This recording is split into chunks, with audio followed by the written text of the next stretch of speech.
आज हम लोग सीखते हैं सहभाज्य संख्याएं कौन सी संख्याएं होती हैं। सहभाज्य संख्या, सहभाज्य संख्या इसको कहते हैं को प्राइम नंबर।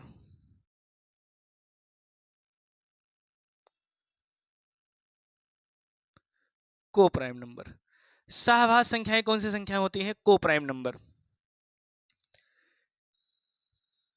को प्राइम नंबर या सहभाज्य संख्याएं उन संख्याओं को बोलते हैं जिसका एचसीएफ एक होता है, हाईएस्ट कॉमन फैक्टर एक होता है। यानी ऐसी दो संख्याएं जिसका एचसीएफ एक होता है उनको क्या बोलते हैं? सहभाज्य संख्या कहते हैं। या ऐसे दूसरे शब्दों में कह सकते हैं ऐसी संख्याएं जिनका कोई कॉमन फैक्टर ना हो, एक के अतिरिक्त अगर कोई भी कॉमन फैक्टर नहीं है तो उसको क्या बोलेंगे? सहभाज्य संख्याएं। तो हम लोग लिख लेते हैं ऐसी दो संख्याएं, ऐसी दो संख्याएं जिसका कोई कॉमन गुणनखंड ना हो, गुणनखंड ना हो, एक के अतिरिक्त होना चाहिए, एक के अतिरिक्त, एक के अतिरिक्त। यानी हम ये कह सकते हैं ऐसी दो संख्याएं जिसका कोई कॉमन गुणनखंड ना हो, एक के अतिरिक्त, उनको क्या बोलते हैं? सहभाज्य संख्याएं कहते हैं। या इसी को हम आसान शब्दों में दूसरी भाषा में क्या कह सकते हैं? या हम ये कह सकते हैं कि ऐसी दो संख्याएं जिसका एचसीएफ हाईएस्ट कॉमन फैक्टर कितना हो? एक हो। ऐसी दो संख्याएं जिसका एचसीएफ एक होता है। यानी सहभाज्य संख्याएं जो होती है उनका एचसीएफ कितना होता है? उनका एचसीएफ एक होता है। ध्यान रखेंगे सभी लोग, जो सहभाज्य संख्याएं होती है उनका एचसीएफ कितना होता है? एक। जैसे अगर हम बात करें उदाहरण के तौर पर, जैसे 2 और 3, तो 2 और 3 क्या है? ये सहभाज्य संख्याएं है कि नहीं है? तो 2 और 3 सहभाज्य संख्याएं हैं, क्योंकि 2 किससे कटेगा? तो 2 1 से कटेगा और 2 से कटेगा। 3 किससे कटेगा? 1 से कटेगा और 3 से कटेगा। तो हमने क्या है, ऐसी दो संख्याएं जिनका कोई कॉमन गुणनखंड ना हो, तो एक के अतिरिक्त, यानी एक आपको नहीं लेना है। क्यों नहीं लेना है? क्योंकि एक इकलौती ऐसी संख्या है जो सभी संख्याओं को विभाजित कर सकता है, इसलिए एक को हम लोग नहीं लेंगे। तो देख पा रहे हैं कि 2 केवल 2 से कट रहा है और 3 केवल 3 से कट रहा है। जो 3 को काट रहा है वो 2 को नहीं काट रहा है, जो 2 को काट रहा है वो 3 को नहीं काट रहा है। तो इसका जो 2 और 3 है, ये कौन सी संख्या है? ये आपकी सहअभाज्य संख्या है, सहअभाज्य संख्या है। या हम इसको आसान भाषा में ये भी कह सकते हैं, इसका एचसीएफ निकाल ले तो 2 और 3 का एचसीएफ कितना आएगा? 2 और 3 का जो एचसीएफ आएगा वो 1 आएगा। तो जिस भी संख्या का एचसीएफ 1 आता है वो संख्याएं क्या होती हैं? सहअभाज्य संख्याएं होती हैं। जैसे अगला उदाहरण समझते हैं, जैसे 5 और 8। तो 5 और 8 कौन सी संख्याएं हैं? तो 5 और 8 भी आपस की सहअभाज्य संख्याएं हैं। सबसे पहले हम उभयनिष्ठ से समझते हैं। 5 क्या है? तो 5 किससे कटेगा? 1 से कटेगा और 5 से कटेगा। 8 किससे कटेगा? 8 आपका 2 से कटेगा, 4 से कटेगा और 8 से विभाजित हो जाएगा। तो हम ये भी देख पा रहे हैं कि 8 को कौन कौन काट पा रहा है? 8 को 2, 4 और 8 काट दे रहा है, और 5 को केवल 5 काट पा रहा है। इसलिए 5 और 8 भी क्या है? 5 और 8 भी आपस में सहभाज्य हैं, सहभाज्य। क्योंकि 5 और 8 का भी एचसीएफ कितना आएगा? एचसीएफ 1 आएगा। से एक उदाहरण और समझते हैं, जैसे 36 और 25। तो 36 और 25 कैसी संख्याएं हैं?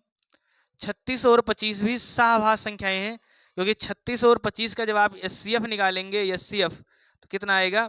ये भी आपका आएगा 1। 36 और 25 का एचसीएफ कितना आएगा? 1 आएगा। जैसे 9 और 15, तो 9 और 15 आपकी सहभाज्य संख्या है कि नहीं है? तो 9 और 15 आपकी सहभाज्य संख्या नहीं है। क्यों? क्योंकि अगर 9 और 15 का आप एचसीएफ निकालते हैं तो एचसीएफ कितना आएगा? 3। तो जिस भी संख्या का एचसीएफ 1 आ जाए उनको क्या बोलते हैं? उनको बोलते हैं सहभाज्य संख्याएं, को प्राइम नंबर। जो सहभाज्य संख्याएं होंगी उनका एक के अतिरिक्त कोई कॉमन मल्टीपल या कॉमन फैक्टर नहीं, सॉरी, उनका एक के अतिरिक्त कोई कॉमन फैक्टर नहीं होगा, कॉमन गुणनखंड नहीं होगा। चलिए और उदाहरण समझते हैं सहभाज्य संख्याओं के।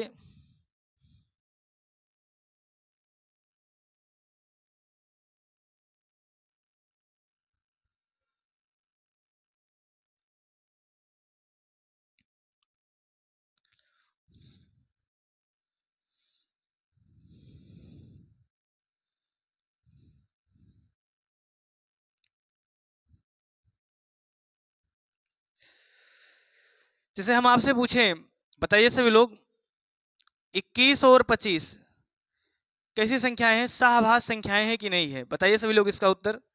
21 और 25 कैसी संख्याएं हैं?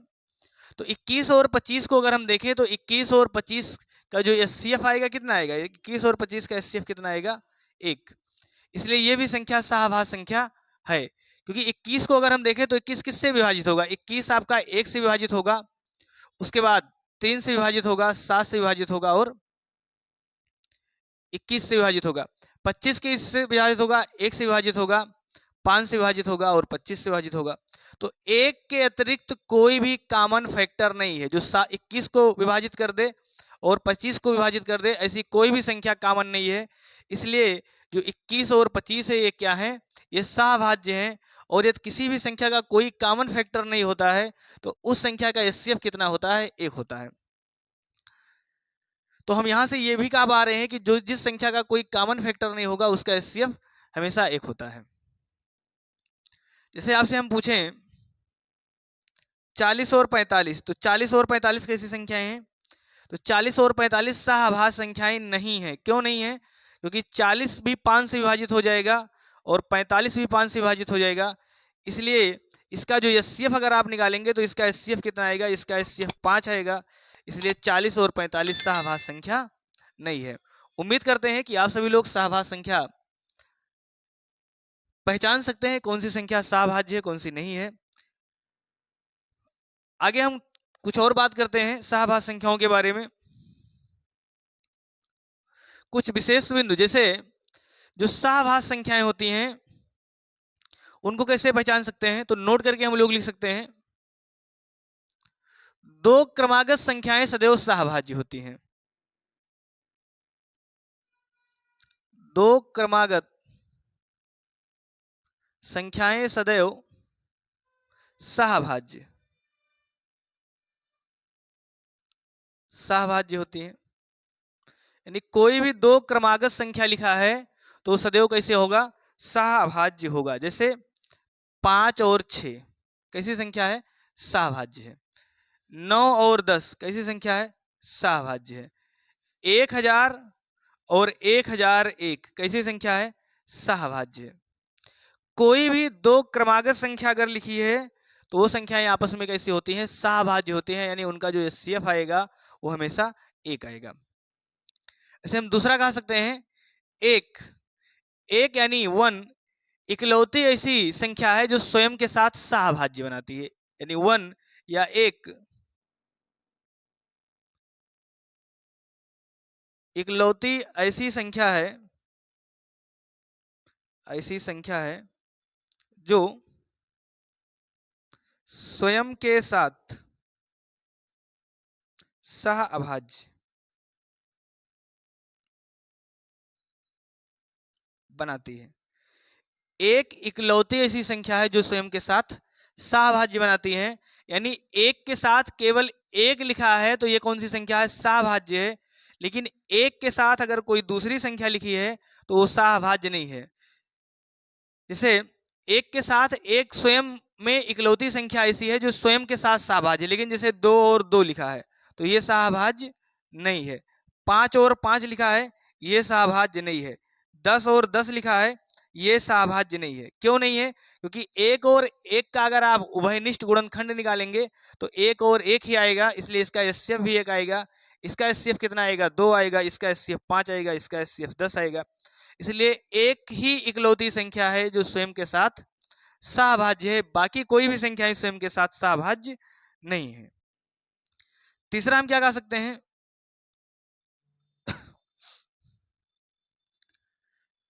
जो सहभाज्य संख्याएं होती हैं उनका एलसीएम सदैव उनका गुणनफल होता है और एचसीएफ कितना होता है? सदैव 1 होता है। सहभाज्य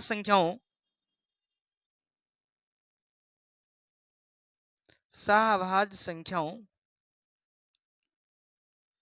का एलसीएम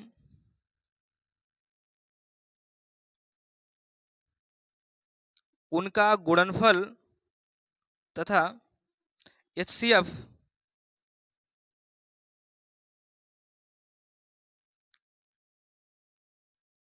हमेशा 1 होता है। यानी जो सहभाज्य संख्याएं होंगी उनका एलसीएम कितना होगा, उन संख्याओं का गुणनफल होगा, और एचसीएफ कितना होगा, एचसीएफ हमेशा 1 होगा। जैसे 5 और 8, तो 5 और 8 अगर ये सहभाज्य हैं, 5 और 8 सहभाज्य हैं भी, तो इनका योगफल कितना आएगा, सॉरी इनका एचसीएफ कितना आएगा, तो इनका एचसीएफ हमेशा 1 आएगा, और एलसीएम कितना आएगा, 8 पंचे 40 आएगा। यानी जो संख्याएं सहभाज्य होती हैं उनका एचसीएफ 1 आता है, और एलसीएम कितना आता है, उनका गुणनफल आता है। जैसे 10 और 11, तो 10 और 11 का जब हम एलसीएम निकालेंगे, एलसीएम, तो एलसीएम कितना आएगा, इनका गुणनफल आएगा 11 दहम्मा 110, और एचसीएफ कितना आएगा, एचसीएफ हमेशा 1 आएगा। तो जो भी संख्याएं सहभाज्य होंगी उनका एलसीएम उन संख्याओं का गुणनफल होता है, और एचसीएफ कितना होता है, एचसीएफ हमेशा 1 होता है। तो हमने आपको 2-3 पॉइंट बताया कि जो क्रमागत संख्याएं होती हैं वो हमेशा कैसी होती हैं, वो हमेशा सहभाज्य होती हैं, और एक इकलौती ऐसी संख्या है जो स्वयं के साथ सहभाज्य है, और जो सहभाज्य संख्याएं होती हैं उनका एलसीएम उन संख्याओं का गुणनफल होता है, और एचसीएफ कितना होता है, एचसीएफ हमेशा 1 होता है। एक पॉइंट हम लोग और विशेष करके लिखेंगे जो प्रमेय है।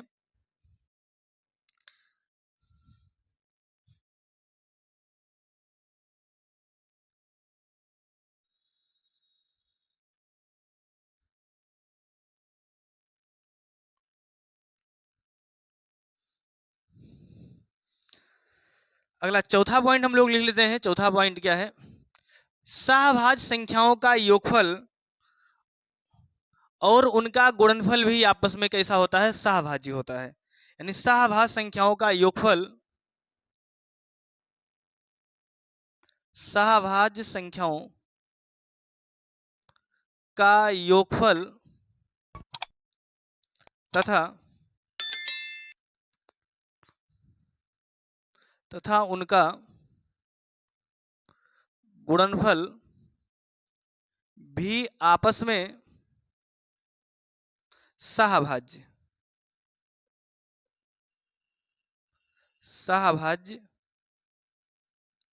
होता है। इसका अर्थ क्या है, सहभाज्य संख्याएं जो होती हैं उनका योगफल तथा उनका गुणनफल भी आपस में सहभाज्य होता है। जैसे हम बात कर लें, मान लीजिए 5 और 7 का, तो 5 और 7 सहभाज्य है, तो अगर हम इनका योग निकाल लें, इनका योग कितना आएगा, तो इनका योग आएगा 7 5 12, इनका गुणनफल कितना आएगा, गुणनफल 7 बचे 35। तो हम ये देख पा रहे हैं कि जो 12 और 35 है ये भी आपस में कितना है, ये भी आपस में सहभाज्य है। तो वही हमने प्रमेय लिखा है कि जो सहभाज्य संख्याएं होती है उनका योगफल तथा उनका गुणनफल भी आपस में सहभाज्य होता है। जैसे कोई दूसरी संख्या हम ले लें, मान लीजिए 6 और 11, तो 6 और 11 कैसी संख्याएं हैं, तो अगर ये आपस में सहभाज्य है 6 और 11, अगर हम इनका योग निकाल लें तो योग कितना आएगा, 11 और 6 17 आ जाएगा, और इनका गुणनफल कितना आएगा, गुणनफल, तो इनका गुणनफल आएगा 11 छक्का 66। तो हम ये देख पा रहे हैं कि 17 और 66 भी कैसी संख्याएं हैं, ये भी आपस में सहभाज्य संख्याएं, यानी दोनों संख्याएं ही सहअभाज्य हैं। उम्मीद करते हैं कि आपको क्लासेस पसंद आया होगा। अगर आपको क्लासेस पसंद आया है तो आप अगर चैनल पे पहली बार हैं तो चैनल को सब्सक्राइब कर लीजिए, और वीडियो में कमेंट या उसको लाइक भी कर दीजिए।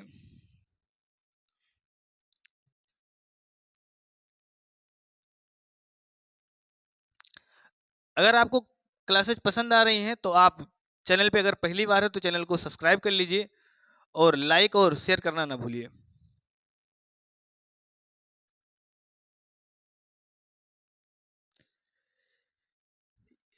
यदि आपको क्लासेस पसंद आ रही हैं और आप चैनल पे पहली बार हैं तो चैनल को सब्सक्राइब कर लीजिए, और क्लास को लाइक भी कर दीजिए, तथा चैनल को ज़्यादा से ज़्यादा लोगों में शेयर भी कर दीजिए।